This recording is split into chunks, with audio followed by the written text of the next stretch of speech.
o nosso viver. Vamos fechar os nossos olhos, vamos mentalizar Jesus junto conosco, elevando as suas mãos, colocando sobre as nossas cabeças, as nossas consciências e nos envolvendo com o magnetismo divino que nos auxilia, que nos fortalece o ânimo, a coragem para lutarmos na vida de acordo com as nossas necessidades.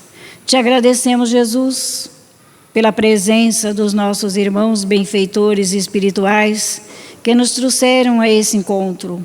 Te agradecemos pela presença dos nossos irmãos encarnados, desencarnados, que se fazem presentes, trazidos pelo amor de Jesus. A esse encontro, para o estudo, para recebermos o benefício do magnetismo divino que refaz as nossas energias.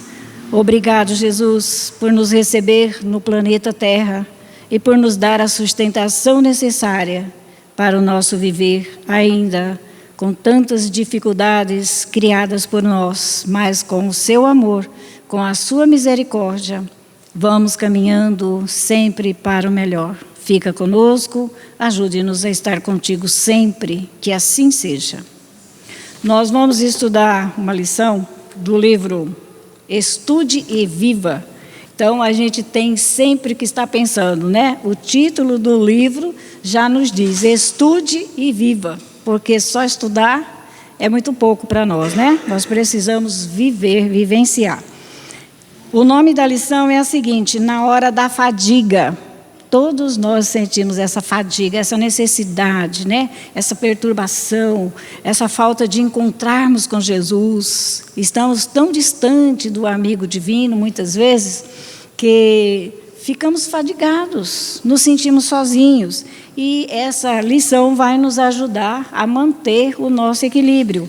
Quando ele nos diz, né, escrito pelo Chico Xavier, através de Emmanuel e André Luiz. Agora, essa lição não está assim colocada se é de André Luiz ou de Emmanuel, mas o livro é composto e inspirado, né, ao Chico Xavier através desses dois espíritos.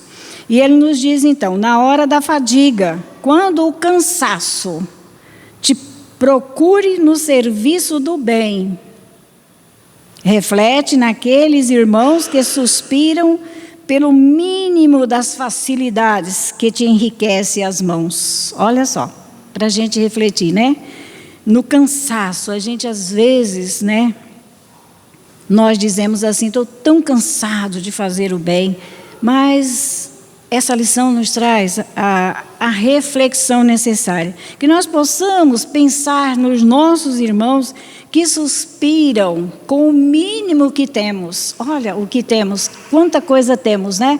Porque conhecemos a doutrina espírita, o Evangelho de Jesus, estamos reunidos com o só objetivo de buscar ajuda, de nos renovar, porque também a nossa tarefa de estarmos juntos é para o aprendizado da nossa mudança. Nós temos que mudar os nossos hábitos, as nossas palavras, o nosso pensamento. Então, nós temos assim que pensar nos nossos irmãos que não têm também essa oportunidade de hoje estar aqui conosco, encarnados, né? Para também se sustentarem através dos ensinamentos de Jesus. Nos enriquece as mãos, porque nós podemos usar o nosso pensamento e com as nossas mãos também envolver os nossos irmãos com magnetismo, mesmo que pouco que temos, mas com aquela boa intenção, com aquela vontade de ajudar. Pondera não apenas as dificuldades dos que ainda em plenitude das forças físicas se viram cometidos por lesões cerebrais, mas também no infortúnio dos que se acham em processos obsessivos, vinculados às trevas da delinquência. Muitas vezes a gente sofre muito, né, com uma lesão cerebral no nosso corpo físico, mas vamos pensar naquele que está em processo obsessivo muito mais difícil que nós, né? Ele está envolvido pelas trevas da delinquência, fazendo o que não se deve fazer diante da vida. Observa não somente a tortura dos paralíticos, reclusos em leitos de provação, mas igualmente a dor dos que não souberam entender a função educativa das lutas terrestres e caminham estrada fora de coração enrijecido na indiferença. Veja bem, nós temos também que observar, né?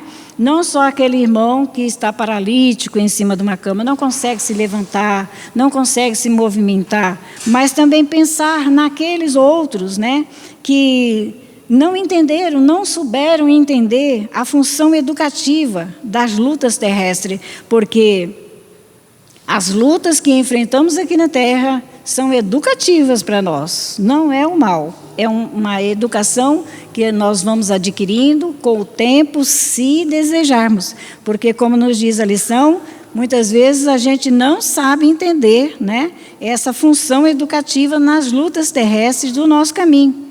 E então o nosso coração cada dia mais fica mais geladinho, mais, né, preso, a gente não abre o coração para ajudar os outros. Considera não apenas o suplício dos que nasceram em dolorosas condições de idiotia, reclamando o concurso alheio nas menores operações da vida orgânica, mas também o perigoso desequilíbrio daqueles que no fastígio do conforto material resvalam em ateísmo e vaidade, fugindo deliberadamente às realidades do espírito. Então, que a gente possa pensar também, não só naqueles que renasceram, né, com dolorosas dificuldades mentais, que não conseguem mentalizar, trabalhar, estudar, não tem essa possibilidade, mas que a gente possa também, né, ajudar ou emitir um pensamento de equilíbrio àqueles que também, através do conforto, porque a gente também se conforta muito dentro de casa, né? Ah, estou bem, eu fico em casa porque é melhor para mim, eu não corro risco de sair. A gente termina, né, por se acomodando dentro de casa. Então, ele diz que muitos, no fastígio do conforto material, resvalam em ateísmo e vaidade, fugindo deliberadamente às realidades do espírito, porque mesmo que temos condições de ficar em casa, de ficarmos no nosso lar com todo o conforto, mas nós temos que pensar naqueles que precisam da nossa presença, de um abraço, de um sorriso, né? De uma conversa sincera, porque nós também não podemos fugir deliberadamente das realidades do espírito. Nós também somos, né? Todos somos espíritos num corpo físico. E tem aqueles que deixaram o corpo, que não vemos e às vezes não sentimos, se ligam a nós e nós muitas vezes confortados, porque estamos bem de saúde, temos tudo o que podemos ter, precisamos, né? A gente esquece de quem não tem o que temos. Medita não somente nas aflições dos que foram acidentados em desastres terríveis, mas igualmente na angústia dos que foram atropelados pela calúnia, tombando moralmente em revolta e criminalidade, por não saberem assimilar o benefício do sofrimento. Veja bem, tem sofrimento de todo jeito, né? Se apresenta aqui na Terra, no meio de nós. Tem as aflições daqueles acidentados, né, que tiveram terríveis desastres na vida, perderam os movimentos do corpo, braços, pernas, né? Mas também, igualmente, a gente pensar na angústia, né? Que aqueles que não foram acidentados no campo material, mas que eles estão angustiados e foram atropelados pela calúnia. Às vezes, levantamos uma conversa tão indigna com os outros que atropelamos o outro. Eu não sou nem um veículo para atropelar ninguém, mas a nossa palavra, o nosso pensamento, os nossos sentimentos, eles podem causar, né, um atropelamento moral nos nossos irmãos. E eles terminam em revolta e partem para a criminalidade, nos diz o Evangelho, né? Então, não souberam assumir, né, no corpo físico o sofrimento não aceita, a gente não aceita, se revolta com o sofrimento, principalmente da calúnia, do mau entendimento, né? Quando a fadiga te espreite a esfera de ação, pensa naqueles companheiros ilhados em padecimento do corpo e da alma. Olha só, quando a fadiga, nos encontramos fadigados, não sabemos o que fazer, tantas coisas difíceis acontecem no nosso caminho, né? Para a gente pensar naqueles que estão ilhados e padecem no corpo e na alma, a esperarem pelo auxílio, ainda que ligeiro, de teu pensamento. Olha só, nós temos uma grande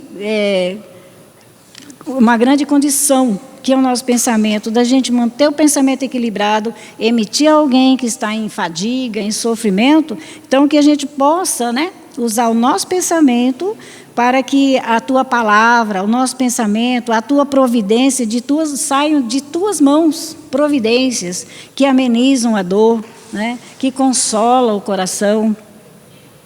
Aí ele diz mais: se o desânimo te ameaça, examina se o abatimento não será unicamente anseio de repousar antes do tempo. Muitas vezes, né, a gente se encontra desanimado e estamos sendo ameaçados pelo desânimo. A gente examinar, porque muitas vezes esse abatimento, ele pode trazer para nós um repouso antes do tempo, adoecermos e paralisar a nossa mente, o nosso corpo, né? Temos que ter cuidado, que hoje em dia a gente tem como a enfermidade na medicina, né? A depressão, de tanto a gente ficar querendo um repouso em débito, não quer trabalhar, não quer se esforçar, a gente sabe que tem trabalhos a fazer, né? Dentro de nós e fora de nós. E muitas vezes a gente se acomoda tanto que a gente termina assim, né? Com a nossa energia que poderia ser útil para ajudar alguém, a gente termina e se confia, né? A inércia ou a lamentação. Aí a gente começa a lamentar que as dificuldades são grandes, cada vez vai aumentando mais. Vamos nos esforçar. Quando a fadiga aparece, recorda que alguém existe a orientar-te e a fortalecer-te na execução das tarefas que o alto te confiou. Veja que lição bem própria para nós, né? Quando a gente estiver fadigado, o que fazer? Tanta dificuldade, que a gente possa recordar que alguém existe, que precisa de nós. Tem alguém que precisa da gente para orientar, para fortalecer, executando também em nós a nossa tarefa que Deus, o nosso Pai, nos confiou.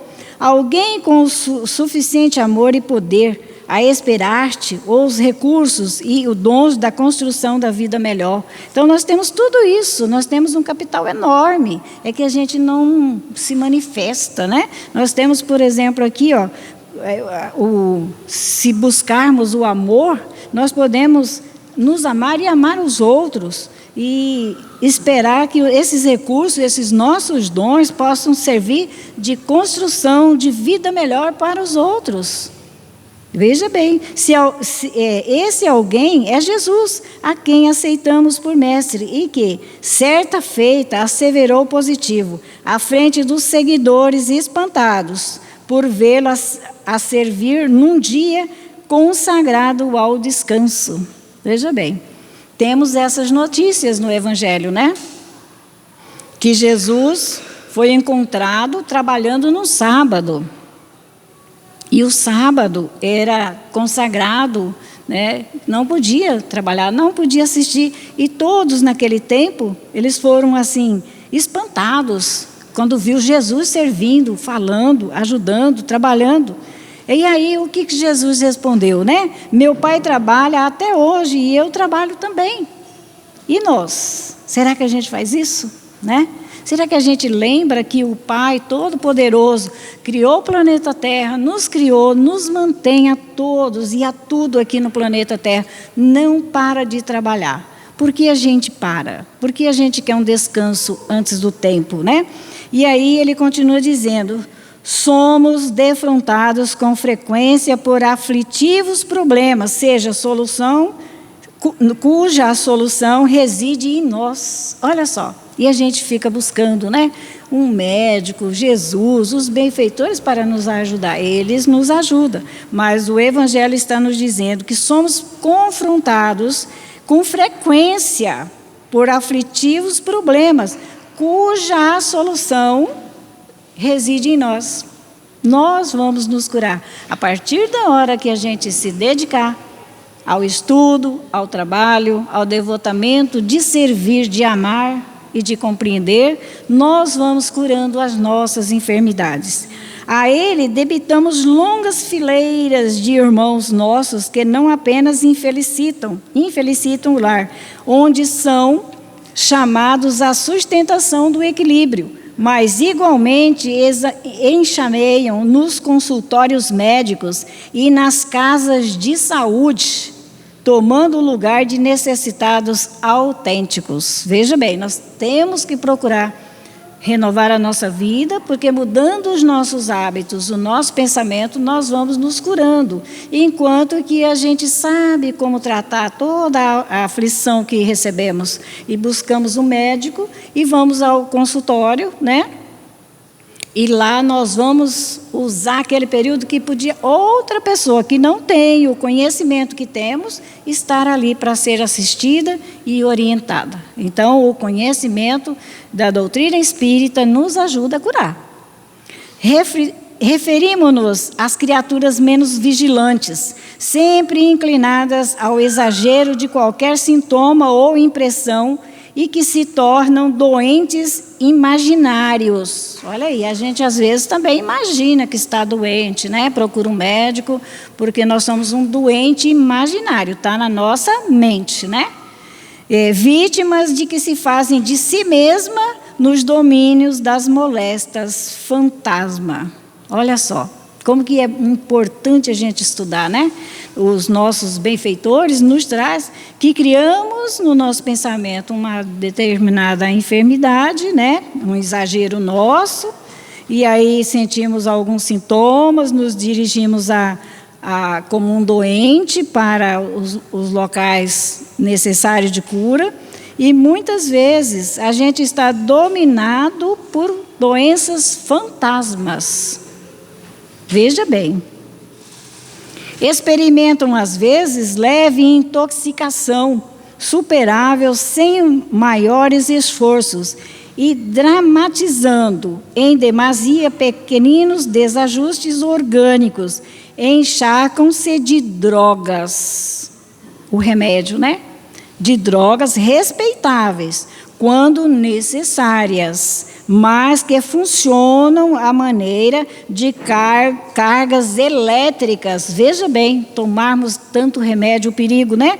Ela funciona dentro de nós como cargas elétricas inoportunas, sempre que impropriamente aplicadas. Olha a nossa responsabilidade com o nosso corpo físico, né? Com a nossa mente. Ela distribui todo o pensamento ao corpo e terminamos enfermos. Atingido esse ponto, o qual nós estudamos agora, semelhante devoto da fantasia e do medo destrutivo, caem fisicamente em processo de desgastes. Aí a gente imagina que está doente, que criou aquele problema. É imaginário, mas ele vai se realizando, ele vai penetrando em nós. E aí o que vai acontecendo conosco, né? Somos devotos imaginários de uma enfermidade, e aí nós vamos nos destruindo e caímos fisicamente em processos de desgastes, cuja consequência ninguém pode prever ou entrar modo imperceptível para eles nas calamidades sutis da obsessão oculta, pelas quais desencarnados menos felizes lhe dilapidam as forças. É aquilo que a gente fala, né? Criamos o pensamento de enfermidade, outros irmãos também que têm o mesmo pensamento fantasma, que nem o nosso, se ligam a nós, nos sugam as nossas energias e ficamos doentes mesmo do corpo físico, né? Depois disso, instalada a alteração do corpo ou da mente, É natural que o desequilíbrio real apareça e se consolide. Olha, depois de pensarmos numa doença fantasma, esse pensamento, ele instala dentro de nós, altera o nosso corpo físico, o nosso corpo, a nossa, como que fala, tudo em nós fica alterado, né? É coração, sangue, tudo altera. E aí é natural que o desequilíbrio real apareça e se consolide, trazendo até mesmo a desencarnação precoce. Olha só que consequência nós vamos trazendo para nós mesmos, hein? Em agravo de responsabilidade daqueles que se entipiam diante da vida, sem coragem de trabalhar, sofrer e lutar. Só por essas três palavrinhas a gente evita, né? Não tem coragem de trabalhar dentro da gente, ajudar a todos aqueles que Jesus permite e ajudemos. Então a gente, sem essa coragem de trabalhar, a gente sofre, né? Porque a gente não quer lutar. Lutar significa levantar, caminhar, né? Deixar o conforto nosso, aquele momento a gente fica com a família ou não, para que a gente possa trabalhar, sofrer e lutar em benefício de alguém, de nós mesmos, né? Precatemo-nos contra esse perigo absolutamente dispensável. Podemos trabalhar para que esse perigo se afaste de nós.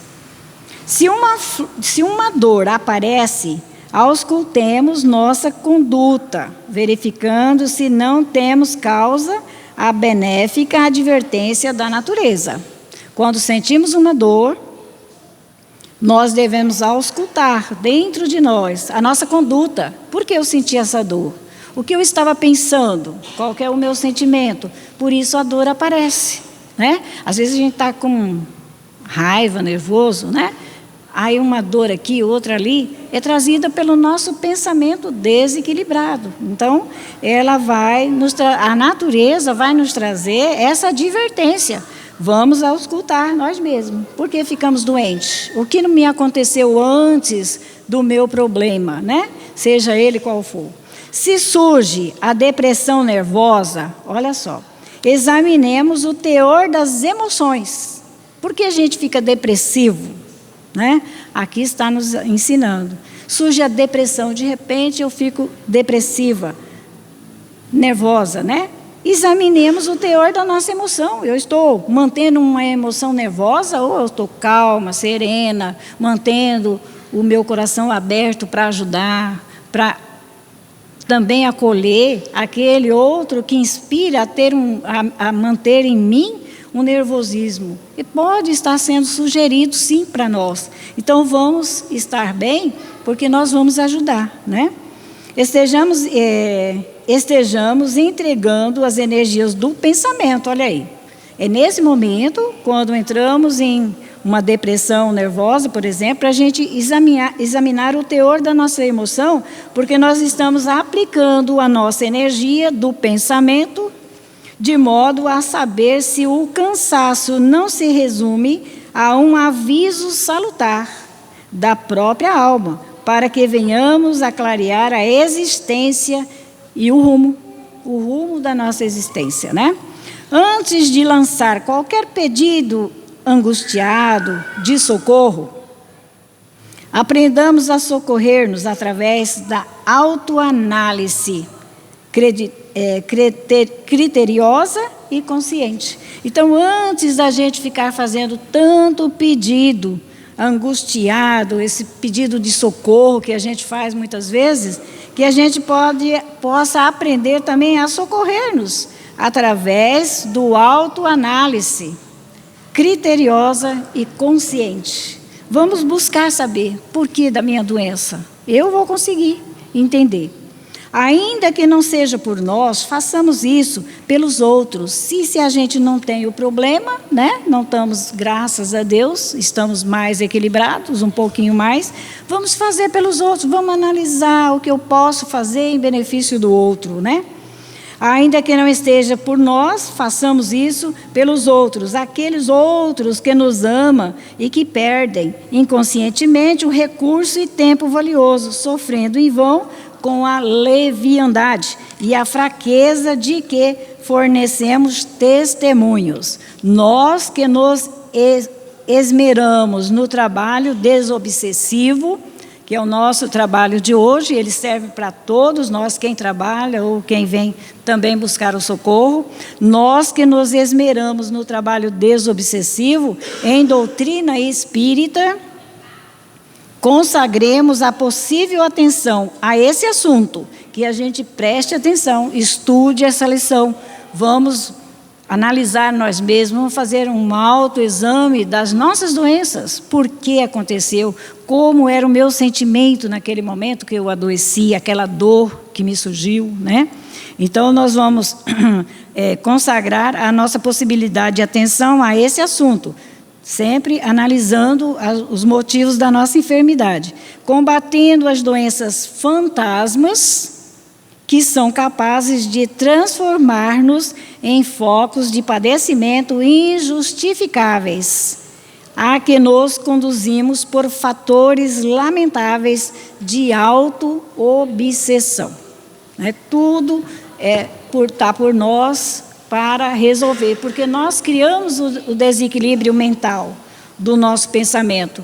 Esse pensamento, ele é a força maior que temos, é o nosso pensamento. A gente aprende com Jesus. Então, esse pensamento que temos com tanta fortaleza para fazer o bem, nós podemos também nos destruir com doenças fantasma. Pelo nosso sentimento mal direcionado, as nossas emoções nervosas, acontece que podemos entrar em dificuldades maiores. E no Evangelho, nós vamos estudar também uma lição, Palavras de Vida Eterna, no plano do bem. Aqui nós já estamos planejando o bem, vamos planejar todo o bem para nós, né? Ele diz assim, Paulo, quem anotou, né? Capítulo 4, versículo 28, trabalhe fazendo com as mãos o que é bom. Trabalhes fazendo com a mão o que é bom, para que tenhas que repartir com o que tiver necessidade. Olha só. Que trabalhemos as nossas mãos fazendo bem, para a gente poder repartir para aquele que tiver necessidade. Olha só. Aí Emmanuel nos diz, acreditas na fraternidade e esperas que ela reine sobre as criaturas sem a imposição do conflito quaisquer. Então ele está nos afirmando, se a gente acredita na fraternidade e espera que ela reine sobre as criaturas sem o impulso de conflitos quaisquer. Aspiras, como a natureza, a viver num mundo sem rixas de classe. Queremos viver todos, né, como irmãos, sem rixa de classe. Almejas a luta da nova era em que o homem seja espontaneamente o irmão do homem, liquidando sem exigência as dificuldades um do outro. Olha aí, essa é a maneira da gente não ficar depressivo, da gente não criar doenças fantasma na nossa vida, porque à medida que entendermos que usarmos o nosso pensamento nas doenças fantasma, o nosso corpo vai sofrendo as decadências da doença e vamos adoecendo, né? Veja bem, se a gente almeja uma nova luz, em que os homens sejam espontaneamente o irmão do outro homem, liquidando sem exigência as dificuldades dos outros. Então, se a gente quer que a fraternidade reine, que a natureza possa nos ajudar para a gente viver com igualdade todos nós, é preciso que a gente trabalhe dentro de nós. Dói-te o coração ver o supérfluo e a penúria, lado a lado, estimulando a loucura do excesso e o martírio da fome. Então a gente diz, ai, me dói o coração, quantos tem tantos e outros não tem nada, né? Dói dentro da gente. Mas aquele que não tem nada pode estar estimulando a loucura para ele. E aquele que tem o mínimo, ele também está martirizando ele mesmo pela fome, ele sabe que não tem condições de se alimentar, né? Queres que a abastança suprima a carência? Reclamas a melhoria do nível de vida, principalmente para os que choram em privações, para que o bem apareça. Contudo, não aguardemos que semelhantes luzes venham inicialmente dos outros. Não vamos esperar que os outros resolvam esses problemas, que nós possamos estar resolvendo o problema da privação do outro, da falta de entendimento do outro, né? Da luz que o outro precisa no campo do entendimento, porque o conhecimento é luz para a nossa vida. Então, que parta de nós todos os benefícios, para que o bem, contudo, não aguarde, para o bem, né? Para que a gente não aguarde que semelhantes luzes venham inicialmente dos outros. Vamos iluminar, né? Fazer aquilo que a gente pode, aquilo que a gente já sabe, aquilo que a gente tem condições de fazer, como luz no caminho de alguém. Comecemos de nós, sem demandar com alguém ou contra alguém. O apóstolo Paulo, nesse sentido, nos ofereceu, há quase 2 milênios, indicação nas mais valiosas. Apóstolo Paulo nos deu essa indicação há quase 2 milênios. Olha o texto do Evangelho. Trabalhe fazendo com as mãos o que é bom, para que tenhas que repartir com o que tiver necessidade. Recado de Paulo. Cada um, diz ele, trabalhe fazendo com as mãos o que seja bom, para que tenhas que repartir com o que tiver necessidade. É o texto do Evangelho. E ele termina dizendo, sejamos honestos e reconheçamos com a verdade que, se nós consagrarmos ao serviço, produzindo de nós mesmos o que seja proveitoso para o bem geral, cada um de nós terá o que dividir a benefício dos outros. Veja bem, sem a mínima ideia de queixa e sem qualquer motivo de rebelião. Se a gente conquistar, a gente conseguir valorizar o que temos, o entendimento, a visão, a voz, o corpo físico saudável, com alguma dificuldade, mas podemos nos locomover, abraçar alguém, falar com alguém, levantar as nossas mãos e também desejar o bem, daquela energia que já temos, envolvendo a quem pode, quer e precisa superar suas energias físicas e espirituais. Nós temos muita condição, mas é preciso que a gente trabalhe isso em nós, né? Para que a gente não crie tantas doenças, né? Tantas doenças que a gente muitas vezes vê, assim, como diz o Dr. Sérgio Felipe, ele é médico, né? E ele é neurocientista, e ele fala assim, que no começo ele não podia falar que aquela doença do paciente era espiritual, porque não aceitavam. Era só a ciência médica. Mas hoje ele disse que os pacientes chegam para ele e diz assim, doutor, eu acho que essa doença é espiritual, a que eu tenho. Já, olha que abertura já teve, né? Já estamos melhorando, já estamos nos conhecendo, né? Então, isso é importante, a gente estudar, nos conhecer e saber qual é o nosso sentimento, qual é a nossa emoção que trazemos, para que a gente não fique doente, essas doenças fantasma que são produzidas por nós, e elas começam a também, no nosso corpo, incorporar nas nossas células e adoecer o nosso corpo físico. Que Jesus nos abençoe e nos ajude a sermos cada dia mais atenciosos conosco mesmo. Que assim seja.